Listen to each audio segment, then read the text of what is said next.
నామానికి స్తోత్రాలు చెల్లిస్తూ ఉన్నా. ప్రభువునందు ప్రియమైనటువంటి సహోదరి సహోదరులారా, మన ప్రభువును రక్షకుడైన యేసుక్రీస్తు నామములో మీకందరికీ ప్రేమవందనాలు తెలియజేస్తూ, ఆయన వాక్యమే సత్యము అనే ఈ కార్యక్రమానికి ప్రేమతో మిమ్మల్ని అందరినీ ఆహ్వానిస్తూ, ఈరోజు మన ధ్యానం కొరకు రాజుల 2వ గ్రంథం 5వ అధ్యాయము 20వ వచనం నుండి 27 వచనాలలో ఉన్న సంగతులను మనము జ్ఞాపకం చేసుకుంటూ ఉన్నాం.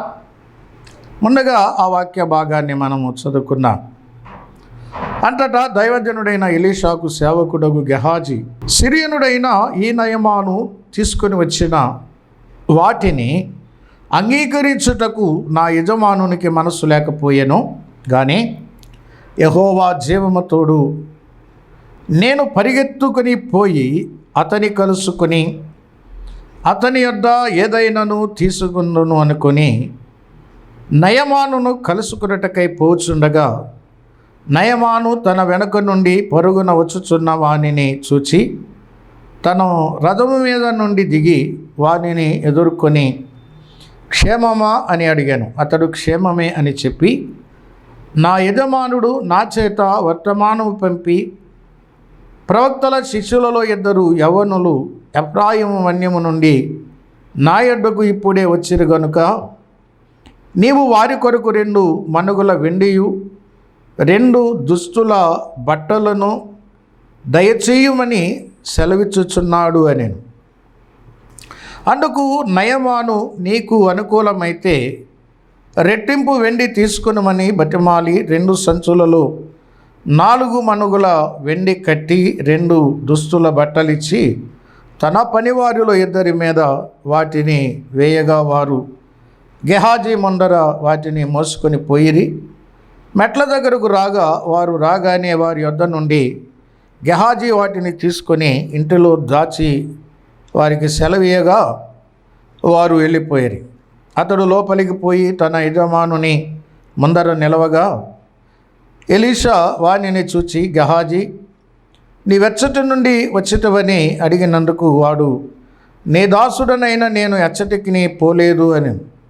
అంతటి ఎలీషా వానితో, ఆ మనుషుడు తన రథము దిగి నిన్ను ఎదుర్కొనుటకు తిరిగి వచ్చినప్పుడు నా మనసు నీతో కూడా రాలేదా? ద్రవ్యమును వస్త్రములను ఒలీవ చెట్ల తోటలను ద్రాక్ష తోటలను గొర్రెలను ఎడ్లను దాసీలను సంపాదించుకున్నట్టుకు ఇది సమయమా? కాబట్టి నయమానునకు కలిగిన కుష్టు నీకును నీ సంతతికిని సర్వకాలము అంటియుండును అని చెప్పగా వాడు మంచు వలె తెల్లనైన కుష్ఠము కలిగి ఎలీషా ఎదుట నుండి బయటికి వెళ్ళెను. ప్రార్థన చేసుకుందాం. పరిశుద్ధుడా, పరలోకమందున్న మా తండ్రి, నీకు స్తోత్రాలు చెల్లిస్తూ ఉన్నాము. ఈ సమయంలో చదువుకున్న వాక్య భాగమును మీరే మాకు తేటగా వివరించి బోధించండి ప్రభువా.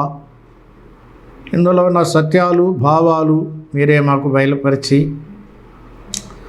వాటిని మేము అనుసరించి నడుచుకున్నట్లు నీ కృప దయచేయండి. మీకే మహిమ ఘనత ప్రభావాలు చెల్లిస్తూ మా రక్షకుడైన యేసుక్రీస్తు ప్రభు నామమున స్తోత్రాలు చెల్లించి ప్రార్థన చేయించు వినయముతో వేడుకొనిచున్నాము తండ్రి, ఆమేన్. ప్రియులారా, మనం చదువుకున్న వాక్య భాగంలో గెహాజీని గుర్చిన కొన్ని సంగతులు ఇందులో మనము చూస్తూ ఉన్నాము. గెహాజీ ఎలీషా ప్రవక్త యొక్క శిష్యుడు. ప్రవక్త ఎలీషా ఎంత గొప్పవాడో మనం ఎరుగుదాం. ఎలీషా ఏలీ ప్రవక్త దగ్గర శిష్యుడిగా చేరి ఆయన యొక్క తర్ఫీదులో పెరిగినటువంటి ఎలీషా ఏలియా తర్వాత ఆయన సేవకు వచ్చాడు. అయితే ఏలియా దగ్గర శిష్యుడిగా ఉన్నటువంటి ఎలీషా తన గురువుగారైనటువంటి ఏలీ కంటే కూడా 2 అంతల ఆత్మను పొందుకున్నాడు. ఇది ఎలీషా యొక్క శిష్యత్వం. ఇటువంటి గొప్ప ప్రవక్త దగ్గర శిష్యుడుగా చేరినటువంటి గెహాజీ మాత్రం ఆధ్యాత్మికంగా ఏమీ పొందలేదు సరిగదా. భయంకరమైనటువంటి కుష్టును సంపాదించుకున్నాడు ఈ గెహాజీ. ప్రియులారా, మనము ఆలోచన చేద్దాం. మన పరమ గురువు మన ప్రభు అయిన యేసుక్రీస్తే.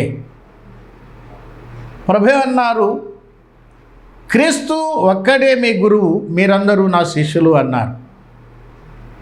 మన ప్రియ ప్రభువుకి మించిన వారు ఎవరు లేరు, ఆయనకు సాటి అయిన వారు ఎవరు లేరు. కాబట్టి మన గురువు మన ప్రభు అయిన యేసుక్రీస్తే. మన ప్రభువైన యేసుక్రీస్తు మన గురువుగా ఉండగా మనము ఆయన శిష్యులలో ఒకరమై ఉన్నప్పుడు మనము మన గురువును అనుసరించాలి. మన గురువు పోలికలోనికి మనము మార్పు చెందాలి. కానీ కొన్నిసార్లు గొప్ప ప్రవక్త దగ్గర శిష్యుడుగా చేరినటువంటి గెహాజీ వలె చాలామంది ఉన్నారు. గెహాజీ తన గురువును ఏమాత్రము కూడా అనుసరించిన వాడు కాదు. శిష్యుడుగా ఉన్నాడు కానీ, పేరుకు శిష్యుడే కానీ గురువుని ఏమాత్రము కూడా అనుకరించిన వాడు కాదు. గురువు గారి యొక్క పోలికలు, గురువు గారి యొక్క లక్షణాలు గెహాజీకి ఏమాత్రము వచ్చినట్టుగా మనకి కనబడదు. ప్రియులారా, మన పరమ గురువైనటువంటి యేసుక్రీస్తు వారే మనకు మాదిరి. ప్రతి శిష్యుడు తన గురువుని అనుసరించాలి, అనుకరించాలి. ఇది ప్రభువారు చెప్పినటువంటి మాట. సమస్త జనులను నాకు శిష్యులనుగా చేయండి అన్నాడు. శిష్యుడు గురువుని పోలి నడవటమే అతని బాధ్యత. ప్రియులారా, ఇక్కడ గెహాజీని మనం చూస్తున్నప్పుడు కొత్త నిబంధన గెహాజీలు మనకి ఈ రోజుల్లో మనకు కనబడుతూ ఉన్నారు.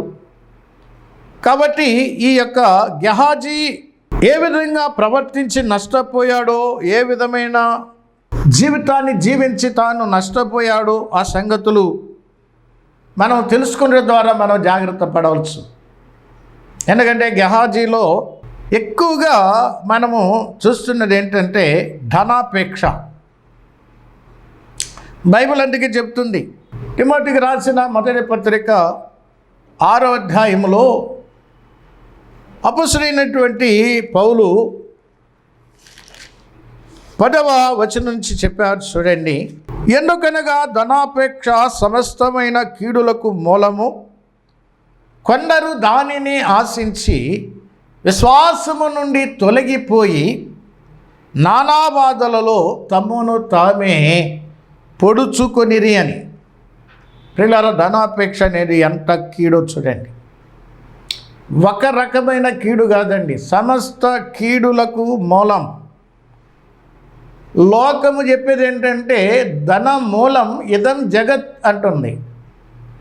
లోకానికి మూలం ధనమే అంటుంది, అన్నిటికీ మూలం ధనమే అంటుంది. కానీ అసలు కీడులన్నిటికీ మూలం ధనమని బైబిల్ చెప్తుంది. ప్రియులారా, సమస్త కీడులకు మూలం ఏదంటే ధనాపేక్ష. ధనాపేక్ష. గొప్ప ప్రవక్త దగ్గర శిష్యుడుగా ఉన్నటువంటి గెహాజీ ఏమి కోల్పోయాడో, ఏమి పొందుకున్నాడో మనం ఇక్కడ గెహాజీ జీవితంలో చూడొచ్చు. గెహాజీ కేవలం ధనాపేక్ష కలిగినటువంటి వాడు. అందుకే చూడండి 20వ వచనంలో అంతటా దైవజనుడైన ఎలీషాకు సేవకుడగు గెహాజీ సిరియనుడైన ఈ నయమాను తీసుకుని వచ్చినటువంటి వాటిని అంగీకరించుటకు నా యజమానునికి మనస్సు లేకపోయెను. తనే చెప్తున్నాడు, నా యజమానుడు అంటున్నాడు. ప్రియులారా, గమనించండి, పైకి యజమానుడు అంటున్నాడు కానీ ఆయన యజమాన్యం కింద లేడు ఈ గెహాజీ. పైకి అంటున్నాడు నా యజమానుడు అంటున్నాడు, కానీ ఆయన యాజమాన్యం కింద గెహాజీ లేడు. అందుకనే ప్రభు కూడా అన్నాడు, ప్రభువా ప్రభువా అని పిలుచు ప్రతివాడు పరలోకములో ప్రవేశించడు, కానీ పరలోకమందున్న నా తండ్రి చిత్త ప్రకారం చేయువాడే పరలోకంలో ప్రవేశించును అన్నాడు.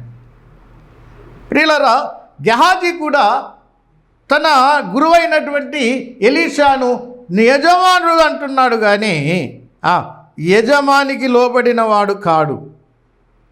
ఎందుకంటే ఇక్కడ ఇంకొక మాట చెప్తున్నాడు చూడండి,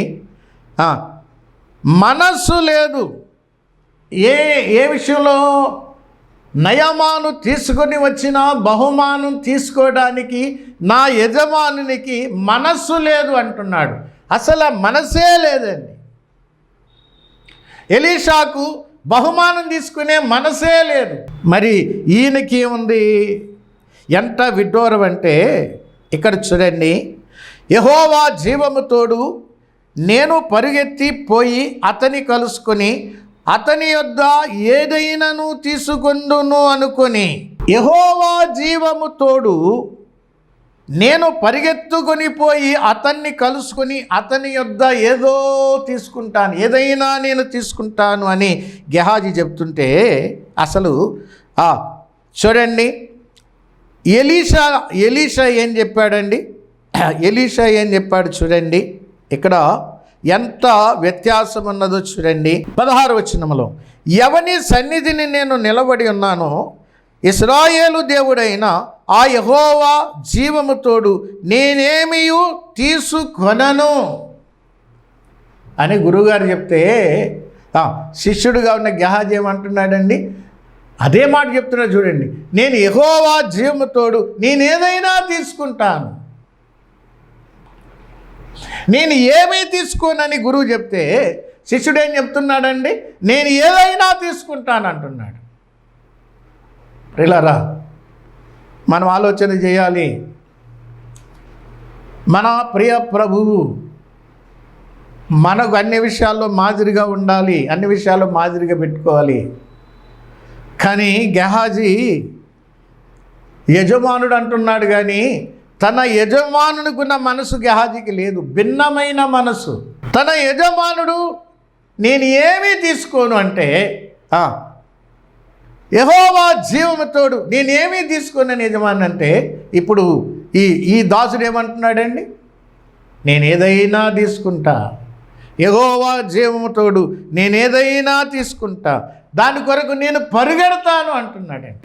బహుమానము కొరకు పరిగెట్టేటువంటి గెహాజీ. కానీ దైవ గ్రంథంలో లూకాసు వార్త 19వ అధ్యాయంలో ఒక ఆయన పరిగెట్టాడు, జక్కయ్య కదండి. ఆయన దేని కొరకు పరిగెట్టాడు? యేసు ఎవరో చూడాలని పరిగెట్టాడండి. ఈ గెహాజీ దేని కొరకు పరిగెడుతున్నాడంటే బహుమానం కొరకు పరిగెడుతున్నాడు. మరి మనం దేని కొరకు పరిగెడుతున్నామో ఆలోచన చేయాలి. దైవ సన్నిధి కొరకు పరిగెడుతున్నామా? దేవుని మందిరానికి మనం పరిగెడుతున్నామా? ప్రియులారా, దేవుని కొరక మన పరుగు లేక లోకం కొరక? మన దేని కొరకు పరిగెడుతున్నాం?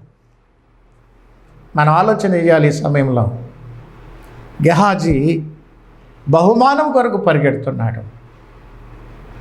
తన యజమానుడికి మనసు లేని వాటి కొరకు మనసు పెట్టి పరిగెడుతున్నాడు.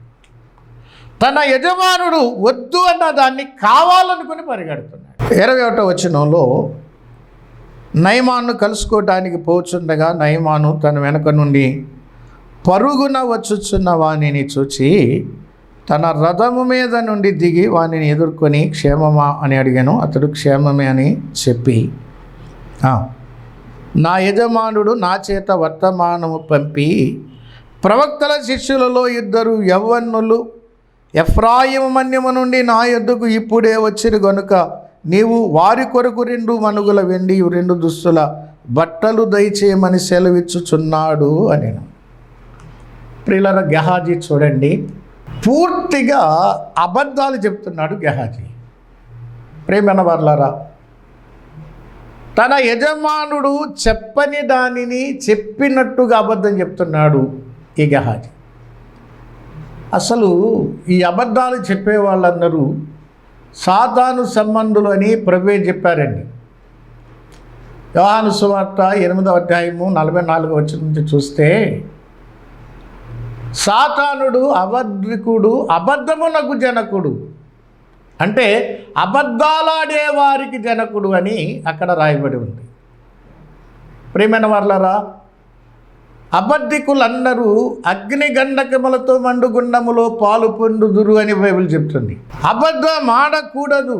నీ మాట అవునంటే అవును, కాదంటే కాదు, అంతేగాని అంతకు మించి ఏదైనా నువ్వు మాట్లాడితే అది దుష్టుని నుండి వచ్చిందే తప్ప, అది సాతాను నుండి వచ్చిందే తప్ప అది మంచిది కాదు అని ప్రభు చెప్పాడు.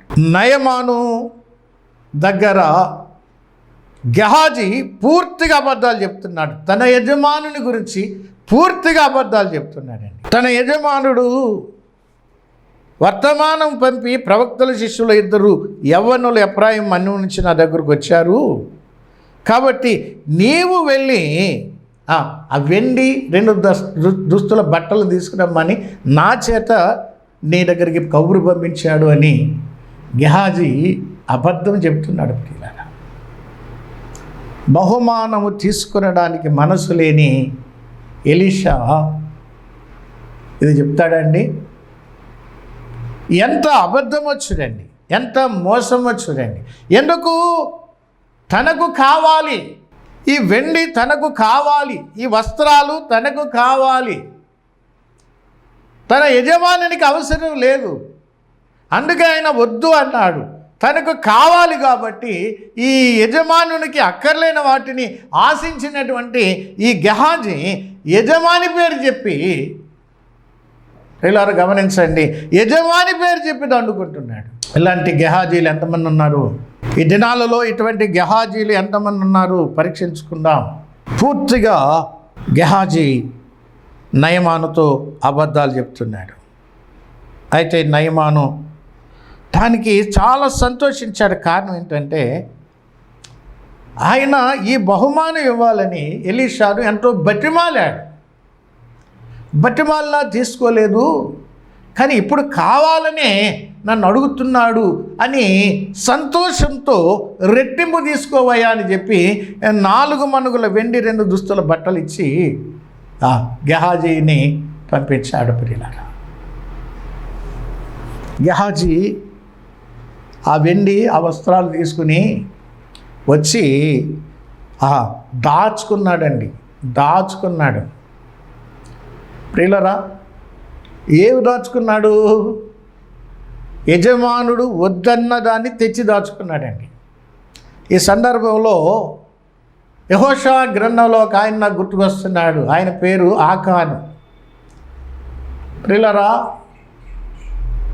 దేవుడు యెహోషువకు చెప్పాడు, ఈ యెరికో పట్టణాన్ని నేను శపించాను, ఈ యెరికో పట్టణంలోది ఏది మీరు తీసుకోకండి, ఈ పట్టణాన్ని పూర్తిగా తగలబెట్టండి, నాశనం చేయండి, ఈ పట్టణంలో నా జీవం గల ప్రతిదాన్ని చంపేయండి అని దేవుడైన యెహోవా యెహోషువకు సెలవిస్తే ఆ మాట ఇశ్రాయేలు ప్రజలందరికీ ప్రకటించాడు యెహోషువ.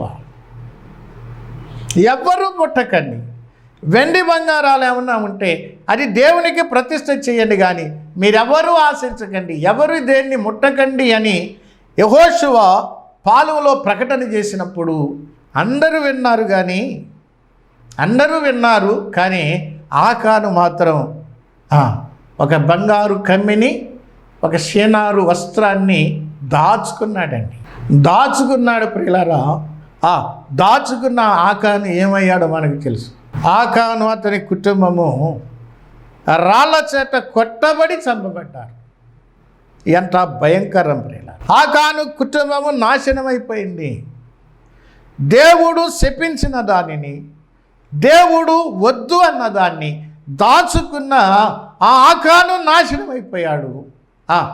తన యజమానుడు వద్దు అన్న బహుమానాన్ని తెచ్చుకొని దాచుకున్న గెహాజీ కూడా నాశనమయ్యాడు. చెప్పాలంటే దేవుడు వద్దు అన్న దాన్ని, దేవుడు శపించిన దాన్ని దాచుకున్నటువంటి వీరు నాశనమైపోయారు. మనం ఆలోచన చేద్దాం. దేవుడు వద్దు అన్నదాన్ని మనం వద్దు అనాలి. ప్రభు కూడా ఒక సందర్భంలో ఈ భూలోకంలో మీరు ధనాన్ని కూర్చుకోవద్దు అన్నాడు మత్తయి సువార్త 6వ అధ్యాయంలో. ఎందుకంటే ఇక్కడున్న ధనము చిమ్మెట్లు కొడతాయి, తుప్పు తినేస్తుంది, దొంగలు వచ్చి దొంగతనం వేసి దోచుకుపోతారు, పరలోకంలో మీ ధనాన్ని కూర్చుకోమన్నాడు. అయితే ఇక్కడ గెహాజీ ఈ లోక ధనాన్ని ఆశించి దేవుడు వద్దు అన్న దానిని తెచ్చుకొని దాచుకున్నాడు ప్రియులరా. అయితే గెహాజీ లోపలికి వచ్చాడు, తన యజమాని ముందు నిలబడ్డాడు. ఎలీషా అంటున్నాడు గెహాజీని, నువ్వు ఎచ్చటి నుండి వచ్చావు అని అంటే, మళ్ళా నీ దాసుడినైనా నేను ఎచ్చటికి పోలేదు. గెహాజీ అబద్ధాలే మాట్లాడుతున్నాడు, సత్యం చెప్పటం లేదు ప్రియులారా. నయమాను దగ్గర అబద్ధాలే చెప్పాడు, ఇప్పుడు తన యజమానుని దగ్గర కూడా అబద్ధమే చెప్తున్నాడు. అబద్ధం ఆడవద్దు అని బైబిల్ చెప్తుంది. నీ పొరుగువానితో నువ్వు సత్యమే చెప్పాలని బైబిల్ చెప్తుంది. కానీ గెహాజీ అబద్ధాలే చెప్తున్నాడు. నయమాను దగ్గర అబద్ధం చెప్పాడు, తన యజమాని దగ్గర ఎలీషా దగ్గర కూడా అబద్ధమే చెప్తాడు. నేను ఎక్కడికి పోలేదు అన్నాడండి, నేను ఎక్కడికి పోలేదు అన్నాడు. అయితే ఎలీషా, ఆ మనుషుడు తన రథము దిగి నిన్ను ఎదుర్కొనుటకు తిరిగి వచ్చినప్పుడు నా మనస్సు నీతో కూడా రాలేదా? దైవ సేవకుని మనసు పౌలు శరీరరీతిగా నేను మీకు దూరంగా ఉన్నా నా మనసు ఎల్లప్పుడూ మీతోనే ఉంది, నా మనసు ఎల్లప్పుడూ మీతోనే ఉంది. దైవజనుడైన పౌలు మనసు ప్రభు శిష్యులతో ఉన్నది, ప్రభు బిడ్డలతో ఉన్నది. దైవజనుడైన ఎలీషా మనసు తన శిష్యునితోనే ఉన్నది. ఎలీషా, నా మనసు నీతో రాలేదా? గెహాజీ, ఇవన్నీ సంపాదించుకోవటానికి ఇది సమయం కాదయా, ఇది సమయం కాదు. ఈ లోక సంబంధమైన వాటిని కూడబెట్టుకోవటానికి ఇది సమయం కాదు. ఎందుకంటే సమయము సంకుచితముగా ఉన్నది. చూడండి, దేవుని వాక్యములో కొరింథీయులకు రాసిన మొదటి పత్రిక 7వ అధ్యాయము 29వ వచనంలో అంటున్నాడు, సహోదరులారా, నేను చెప్పినదేమనగా కాలము సంకుచితమై ఉన్నది, కాలము సంకుచితమై ఉన్నది అన్నాడు. హెబ్రీ పత్రిక 10వ అధ్యాయంలో కూడా, హెబ్రీ పత్రిక 10వ అధ్యాయంలో 37వ వచనంలో కాలము బహు కొంచెముగా ఉన్నది, వచ్చుచున్నవాడు ఆలస్యం చేయక వచ్చును. కాలము బహు కొంచెముగా ఉన్నది, వచ్చుచున్నవాడు ఆలస్యం చేయక వచ్చును. ఇది సంపాదించుకునే సమయం కాదు, ఇది ప్రభు రాకడ సమయం. ఇది ప్రభు రాకడ సమయం. నువ్వు సంపాదించుకున్నదంతా ప్రభు వస్తే ఇక్కడే విడిచిపెట్టిపోవాలి. నీతో ఏమీ తీసుకొని పోలేవు. కాబట్టి ఇది ప్రభు రాకడ సమయం. ఇది సంకుచితమైన సమయం. ఇది సంపాదించుకోవడానికి సమయం కాదు ఎలీషా, గెహాజీ, ఇది సంపాదించుకునే సమయం కాదు అన్నాడు. ఇది ఆత్మల సంపాదన సమయం. నీవు సంపాదించుకోవలసింది ఆత్మలు. ప్రభు కొరకు ఆత్మలను సంపాదించే సమయం ఇది. ఈ ఆత్మల సంపాదన కొరకు నువ్వు ప్రయాసపడే సమయం, కానీ ధనాన్ని కూడబెట్టుకునే సమయం కాదు, దాచుకునే సమయం కాదు, సంపాదించుకునే సమయం కాదు. అపొస్తలుడైన పౌలు ఫిలిప్పీ పత్రికలో 3వ అధ్యాయంలో ఆయన ఒక చక్కటి మాట చెప్పాడు. చూడండి, అపొస్తలుడైన పౌలు ఫిలిప్పీలకు రాసిన పత్రిక 3వ అధ్యాయము 9వ వచనంలో క్రీస్తును సంపాదించుకొని ధర్మశాస్త్ర మూలమైన నా నీతిని గాక క్రీస్తునందలి విశ్వాసం వలనైన నీతి అనగా విశ్వాసమును బట్టి దేవుడు అనుగ్రహించు నీతి గలవాడనై ఆయన యందు అగపడు నిమిత్తము. చూడండి, చివర్లు అంటాడు, 11 చివర్లు అంటాడు, సమస్తమును నష్టపరుచుకుని వాటిని పెంటతో సమానముగా ఎంచుకొనుచున్నాను అన్నాడు. క్రీస్తును సంపాదించుకొని క్రీస్తు యేసునందలి విశ్వాస మూలముగా కలిగే నీతిని సంపాదించుకోవటానికి, ప్రభు కొరకు ఆత్మలను సంపాదించడానికి ప్రియులారా, నేను ఈ ఉన్న వాటన్నిటినీ పెంటతో సమానంగా ఎంచుకుంటున్నాను అంటున్నాడు. ఇక్కడ గెహాజీ ఏం సంపాదించుకున్నాడంటే కుష్టును సంపాదించుకున్నాడు. అందుకని 27వ వచనంలో అంటున్నాడు, కాబట్టి నయమానునకు కలిగిన కుష్టు నీకును నీ సంతతికిని సర్వకాలము అంటియుండును అని చెప్పగా వాడు మంచు వలె తెల్లనైన కుష్ఠము కలిగి ఎలీషా ఎదుట నుండి బయటకు వెళ్ళాడు. గెహాజీ సంపాదించుకున్నది వెండి బంగారాలు కాదండి. చివరికి ఏం సంపాదించుకున్నాడంటే కుష్ఠును సంపాదించుకున్నాడు. ఎంత అజ్ఞానం, ఎంత అవివేకం. మనం ఏం సంపాదించుకుంటున్నాం? ఈ లోక సంపాదన వ్యర్థం. ప్రభు కొరకు సంపాదించేదే సాటక. ప్రభు ఈ మాటలు దీవించి ఆశీర్వదించును గాక. పరిశుద్ధుడా, ప్రేమగల తండ్రి, స్తోత్రాలు చెల్లిస్తున్నాం. మీరు దయచేసిన ఈ వాక్య తలంపులను మా హృదయంలో భద్రపరుచుకొని నీ కొరకు ఆత్మలు సంపాదించే విషయంలో ప్రయాసపడుతూ దానిలోనే కొనసాగే కృప మాకు దయచేయండి. యేసుక్రీస్తు ప్రభు నామమున స్తుతులు చెల్లించి ప్రార్థించి వేడుకుంటున్నాము తండ్రి. ఆమేన్.